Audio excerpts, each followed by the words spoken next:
ఇక అస్సాం ఎన్నికల ప్రచారంలో భాగంగా ప్రధాని మోడీ మాట్లాడుతున్నారు. లైవ్ చూద్దాం. पॉलिसी भी बनाई है और इससे जुड़े छोटे उद्योगों के लिए विशेष जोन बनाने के लिए भी पहल की है। यही तो है डबल इंजन की सरकार की ताकत। साथियों, वो दिन कौन भूल सकता है जब कांग्रेस सेंटर में भी थी और असम में भी थी। तब नेगलेक्ट भी डबल था, क्योंकि असम के लोगों की ना राज्य में सुनवाई थी ना केंद्र में सुनवाई थी। तब करप्शन भी डबल था, क्योंकि कांग्रेस के स्थानीय नेता को भी कट देना होता था और केंद्र के नेता को भी बंडल के बंडल पहुंचाने पड़ते थे। तब घुसपैठिए भी डबल थे, क्योंकि राज्य सरकार को भी वोट बैंक खड़ा करना था और केंद्र सरकार को भी वोट बैंक की पड़ी थी। अब जब केंद्र में एनडीए सरकार है और राज्य में भी एनडीए सरकार है, तो डबल इंजन की ताकत असम को तेजी से आगे बढ़ा रही है। अब और राज्य में भी एनडीए सरकार है, तो डबल इंजन की ताकत असम को तेजी से आगे बढ़ा रही है। अब हाईवे बनाने पर डबल ताकत से काम हो रहा है, क्योंकि राज्य सरकार भी असम को देश से जोड़ रही है और केंद्र सरकार भी इस काम में पूरी ताकत लगा रही है। अब इंफ्रास्ट्रक्चर की स्पीड भी डबल है, क्योंकि राज्य सरकार भी विकास में जुटी है और केंद्र सरकार भी मदद कर रही है। अब हर सिर को छत और हर घर को जल जैसे काम भी डबल फोर्स से हो रहे हैं। केंद्र और राज्य की डबल इंजन की ताकत इसमें मिलकर के काम कर रही है। इसलिए असम के लोगों को कांग्रेस के लूट के इंजन को दूर ही रखना है। 50 साल से ज्यादा असम पर राज करने वाले लोग आजकल असम को 5 गारंटी दे रहे हैं। असम के लोग इनकी रग रग से वाकिफ हैं।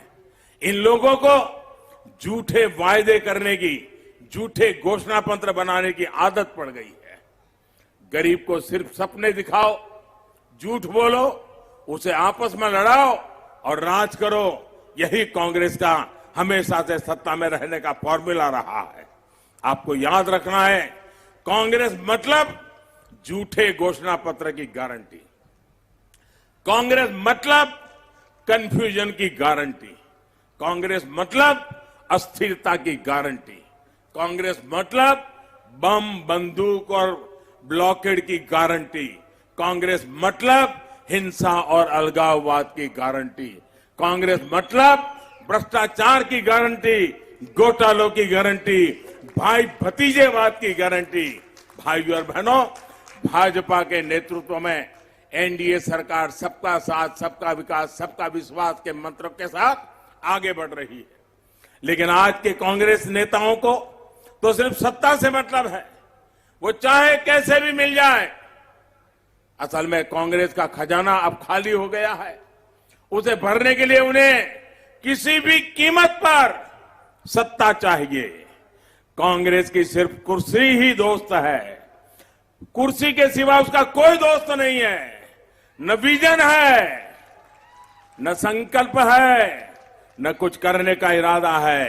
बस कुर्सी हथियाना, कुर्सी से दोस्ती, यही उनका कारोबार है। अब देखिए, झारखंड में, बिहार में, महाराष्ट्र में जिनके साथ इनका गठबंधन है,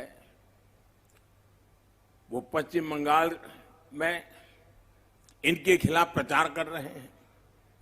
केरल में लेफ्ट को गाली देते हैं। पश्चिम बंगाल में कुर्सी की आस में लेफ्ट को गले लगाते हैं। खुद को सेकुलर बताते हैं, लेकिन असम, पश्चिम बंगाल और केरल में संप्रदाय के आधार पर बने दलों के साथ दोस्ती करते हैं। सत्ता के सामने इनको कुछ नहीं दिखता।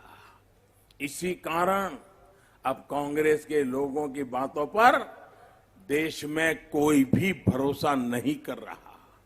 भाइयों और बहनों, असम ने तो इनको बरसों तक परखा है। असम के मूल निवासियों के साथ कांग्रेस का क्या रवैया रहा है, वो आपसे बेहतर कौन जानता है। यहां के मूल निवासी कब से जमीन का अधिकार मांग रहे थे, लेकिन कांग्रेस की सरकार ने दिया ही नहीं। ये एनडीए की सरकार है जिसने 3.25 लाख से ज्यादा जमीन के पट्टे दे दिए हैं, बाकी भी बहुत जल्द लोगों को मिल रहे हैं। साथियों, कांग्रेस ने चाय बागान में काम करने वाले परिवारों को भी बरसों तक अभाव में रखा। बीते 5 सालों में भाजपा सरकार ने, एनडीए सरकार ने टी गार्डन में काम करने वाले साथियों की पढ़ाई, कमाई और दवाई से जुड़ी जरूरतों के लिए एक के बाद एक कदम उठाए हैं। चाय राजनीति के साथियों, चाय उनके लिए राजनीति का रास्ता है।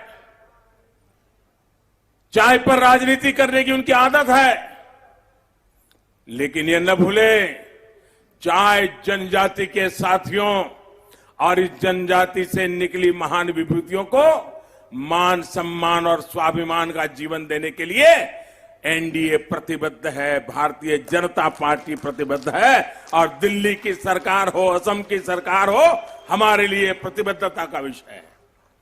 टी गार्डन्स में काम करने वाले श्रमिक साथियों की दैनिक मजदूरी बढ़े, इसके लिए भी असम सरकार पूरी तरह गंभीर है। इस सरकार में 2 बार श्रमिक साथियों की दैनिक मजदूरी बढ़ाई गई है। ये मामला कोर्ट में इसलिए और कुछ मुश्किलें जरूर आ रही है, लेकिन असम में एनडीए की सरकार दोबारा बनने के बाद इस दिशा में और तेजी से कदम उठाए जाएंगे। मैं आपको यही कहूंगा कि जितना काम असम में चाय बागान में काम करने वाले लोगों के लिए बीजेपी सरकार ने किया है, उतना किसी ने भी नहीं किया है। केंद्र सरकार